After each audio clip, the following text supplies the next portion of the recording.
Itu yang paling bikin kita nggak bisa tidur. Jadi aku ingat-ingat bahwa, oh kasus ini bikin aku nggak tidur selama 2 hari berturut-turut.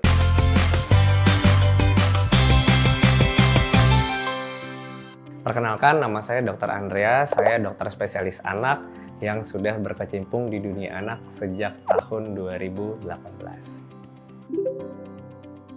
Saya saat ini berpraktek di daerah Bekasi di Rumah Sakit EMC Pekayon. Yang pertama jelas karena ketertarikan terhadap ilmu kesehatan anak.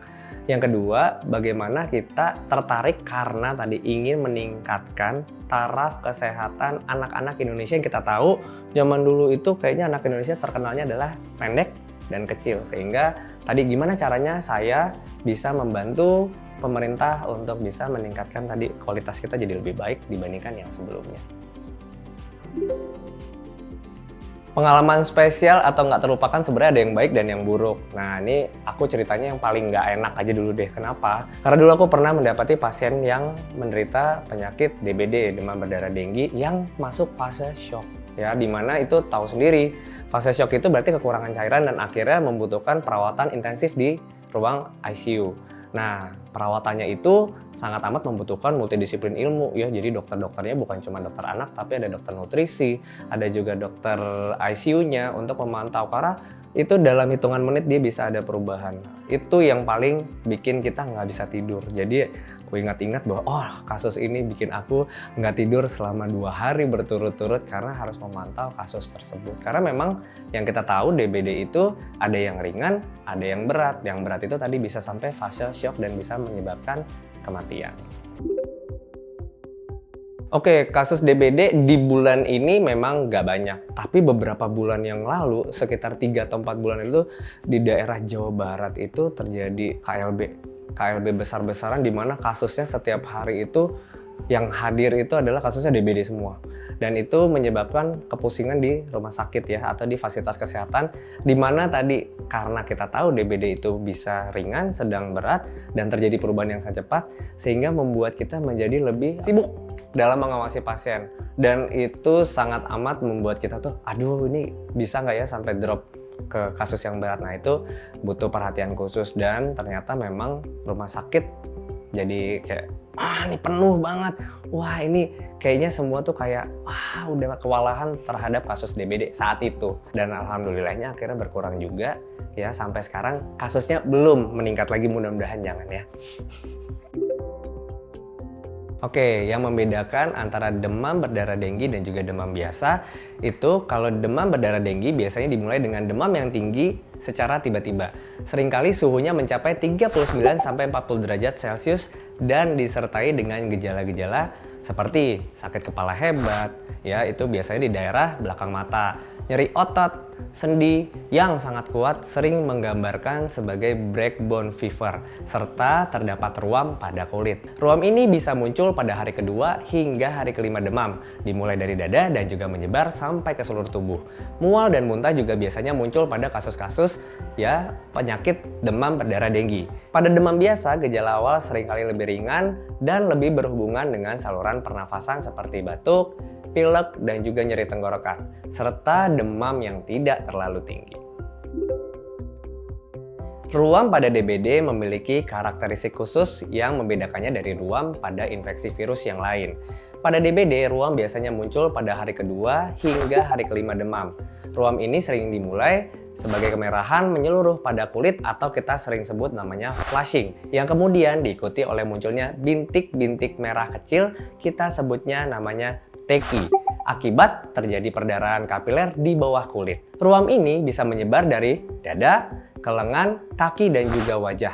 Sedangkan pada infeksi virus lain, ruam bisa muncul tetapi biasanya tidak disertai dengan bintik-bintik teki dan lebih sering muncul setelah demam mereda, serta seringkali tidak disertai dengan nyeri otot dan juga nyeri sendi yang parah.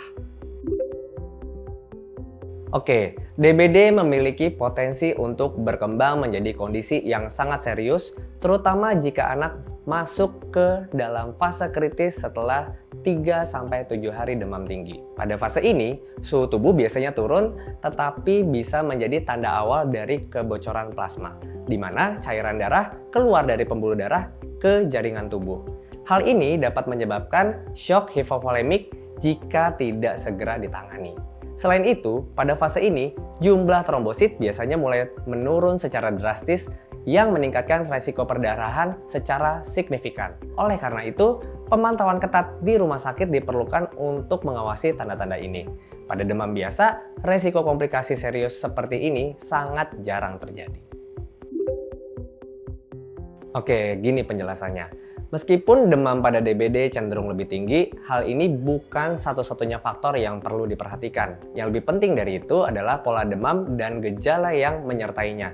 Demam pada DBD seringkali berlangsung terus-menerus tanpa banyak fluktuasi atau tidak ada pergerakan secara bebas. Dan disertai dengan gejala sistemik yang parah seperti nyeri kepala hebat, nyeri otot, dan juga sendi, serta disertai mual dan juga muntah. Selain itu, tanda-tanda seperti ruam khas DBD, perdarahan ringan seperti mimisan, gusi berdarah, dan nyeri di belakang mata lebih mengarah kepada penyakit DBD. Pada demam biasa, terutama akibat infeksi virus lain, demam bisa berfluktuasi dan gejala yang menyertai jauh lebih ringan dan seringkali melibatkan sistem saluran pernafasan.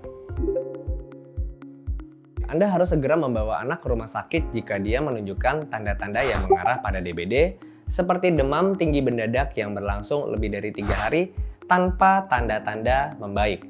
Munculnya ruam yang disertai dengan bintik-bintik merah kecil seperti kita sebut teki, nyeri hebat di belakang mata, nyeri otot dan juga sendi yang intens, atau jika ada tanda perdarahan seperti mimisan atau gusi berdarah. Selain itu, jika demam anak turun tiba-tiba setelah beberapa hari, yaitu 3 hari, demam tinggi, dan dia tampak semakin lemas atau tidak responsif, ini bisa merupakan tanda masuk fase kritis dari DBD yang membutuhkan penanganan medis segera. Pada demam biasa, Anda bisa menunggu beberapa hari sambil memantau gejala, tetapi segera konsultasikan ke dokter jika demam berlangsung lebih dari 3-5 hari atau jika ada gejala-gejala yang memburuk.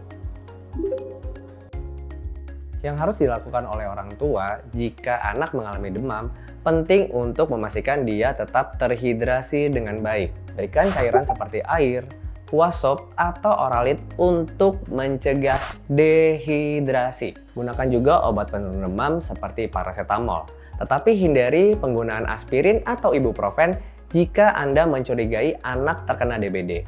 Karena obat-obatan tersebut bisa meningkatkan resiko perdarahan pada anak-anak yang terkena DBD. Pantau suhu tubuh anak secara teratur dan catat gejala-gejala lain yang muncul pada anak Anda. Jika demam berlangsung lebih dari 3 hari tanpa perbaikan, atau jika muncul gejala yang mengarah pada DBD, segera konsultasikan ke dokter.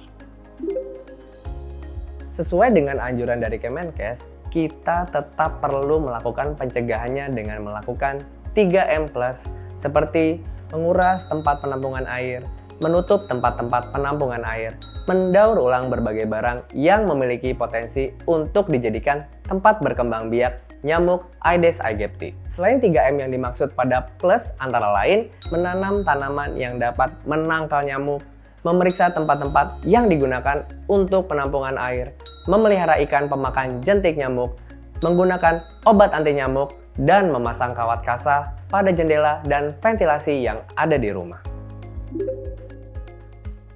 Cara mencegah DBD selain dengan 3M+, yaitu dengan menjaga kesehatan tubuh, yaitu dengan berolahraga, makan makanan sehat dan juga bergizi, serta vaksin DBD yang bisa membantu mengurangi resiko keparahan bila terkena virus DBD. Untuk bisa dilakukan vaksin DBD, calon penerima vaksin harus dalam kondisi yang sehat dan tidak alergi vaksin. Vaksin DBD tidak hanya diberikan kepada yang belum terkena, tapi juga bisa diberikan kepada pasien yang sudah pernah terkena DBD. Selain itu, vaksin DBD tidak dianjurkan untuk orang yang memiliki masalah daya tahan tubuh atau imun yang lemah atau rendah secara genetik. Vaksin DBD bisa diberikan pada anak dan juga dewasa dari usia 6 tahun sampai 45 tahun. Ikatan Dokter Anak Indonesia sudah mengeluarkan jadwal imunisasi untuk anak, di mana setiap vaksin sudah ada rekomendasi usia dan waktu pemberian, tergantung pada kondisi kesehatan anak. Jadi, sebagai orang tua, kita harus cek dan cari tahu terlebih dahulu jenis vaksin yang ingin kita berikan untuk anak. Jangan lupa untuk dikonsultasikan terlebih dahulu ke dokter ya. Dan jangan lupa juga bagi yang sudah melakukan vaksin dosis pertama untuk melengkapi vaksinasi dosis kedua agar pencegahan penyakit DBD lebih efektif. Kita tekankan dan ulang lagi, DBD ini adalah penyakit yang disebabkan oleh virus dan bisa menyebabkan kefatalan dan juga kematian pada orang dewasa ataupun anak. Pastikan anak terpantau dengan baik jika mengalami demam lebih dari 3 hari. Untuk mencegah DBD, lakukan 3M+ dan juga vaksinasi. Pastikan sebelum vaksinasi, konsultasi dulu ke dokter agar tahu kondisi anak sehat atau tidak.